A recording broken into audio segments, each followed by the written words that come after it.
जिस शख्स ने देश के सबसे बड़े क्विज शो कौन बनेगा करोड़पति में बैठकर करोड़ों दर्शकों का दिल जीता हो, जिसने महानायक अमिताभ बच्चन के सामने आत्मविश्वास के साथ हर सवाल का जवाब दिया, वही नाम आज एक ऐसे घोटाले में घिर चुका है जिसने पूरी इमेज को पलट कर रख दिया।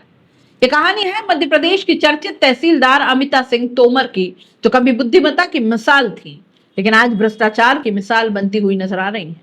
सोचिए, एक तरफ टीवी स्क्रीन पर तालियों की गूंज, करोड़ों लोगों की नजरें और जीत की खुशी, और दूसरी तरफ पुलिस की गाड़ी, हथकड़ी और जेल की सलाखें।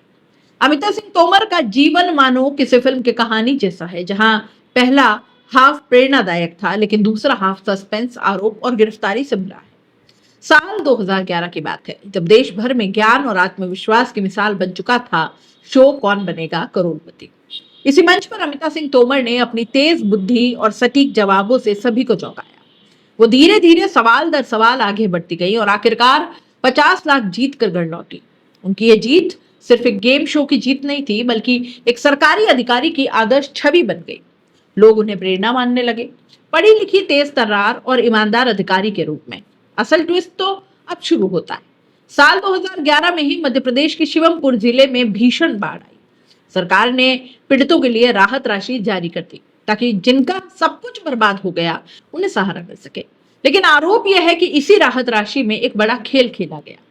जांच में सामने आया कि करीब 127 फर्जी खातों में पैसा ट्रांसफर हुआ। लगभग 57 लाख की राशि बांटी गई। इसमें 25 पटवारी और 100 से ज्यादा दलाल शामिल बताए गए और इस पूरे नेटवर्क की मुख्य आरोपी बताई गई अमिता सिंह तोमर। यानी जिस पैसे से गरीबों का घर बसना था दोस्तों, वो पैसा फर्जी खातों के जरिए गायब हो गया। अब ये पूरा मामला सामने तब आया जब डिप्टी कलेक्टर की ऑडिट रिपोर्ट में गड़बड़ी पकड़ में आई। ऑडिट के दौरान पाया गया कि कई खातों का कोई अस्तित्व था ही नहीं। लाभार्थियों के नाम और दस्तावेज भी फर्जी थे। रिकॉर्ड और जमीन पर स्थिति मेल ही नहीं खा रही थी। और इसके बाद बड़ौदा थाने में एफआईआर दर्ज हुई। मामला तेजी से तूल पकड़ने लगा। एक समय जो कैमरे के सामने जीत की मुस्कान बिखेर रही थी, आज वही कैमरों के सामने हथकड़ी में नजर आई। पुलिस ने उन्हें उनके घर से गिरफ्तार किया और यहीं से उनकी सार्वजनिक छवि पूरी तरह बदल गई। केबीसी विजेता से घोटाले के मुख्य आरोपी तक। मामला कोर्ट पहुंचा, जहां अमिता सिंह तोमर ने अंतरिम जमानत की याचिका दाखिल की, लेकिन सुप्रीम कोर्ट ने उनकी याचिका खारिज कर दी। इसका मतलब साफ है, अब उन्हें लंबे समय तक जेल में रहना पड़ सकता है। अमिता सिंह तोमर पहले से ही चर्चा में रहती थी। 14 साल की सेवा में लगभग 25 ट्रांसफर, बार बार तबादले, प्रशासनिक विवाद और इन सब बातों ने पहले भी सवाल खड़े किए थे, लेकिन उस समय उनकी केबीसी वाली छवि इन सवालों पर जरा भारी पड़ जाती थी। अब वही सवाल फिर से उठने लगे हैं। क्या ये सिर्फ एक गलती थी या लंबे समय से कुछ गलत चल रहा था? कहते हैं छवि बनाने में सालों लग जाते हैं और बिगड़ने में एक पल। अमिता सिंह तोमर के साथ भी कुछ ऐसा ही हुआ। जो नाम कभी प्रेरणा, मेहनत, बुद्धिमत्ता का प्रतीक था, वही नाम आज घोटाला, भ्रष्टाचार, गिरफ्तारी के साथ जुड़ा जा रहा है।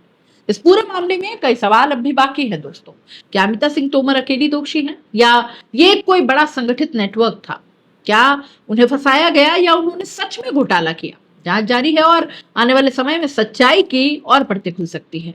ये कहानी सिर्फ एक व्यक्ति की नहीं, बल्कि एक चेतावनी है कि चाहे आप कितने भी ऊंचे पदों पर क्यों न पहुंच जाए, एक गलत कदम आपको सीधे जमीन पर गिरा देता है। अमिता सिंह तोमर की कहानी हमें यह भी सिखाती है कि शोहरत अस्थायी है, लेकिन कर्मों का हिसाब हमेशा होता है। क्या आपको लगता है कि अमिता सिंह तोमर दोषी है या इस मामले में कुछ और बड़ा खेल है?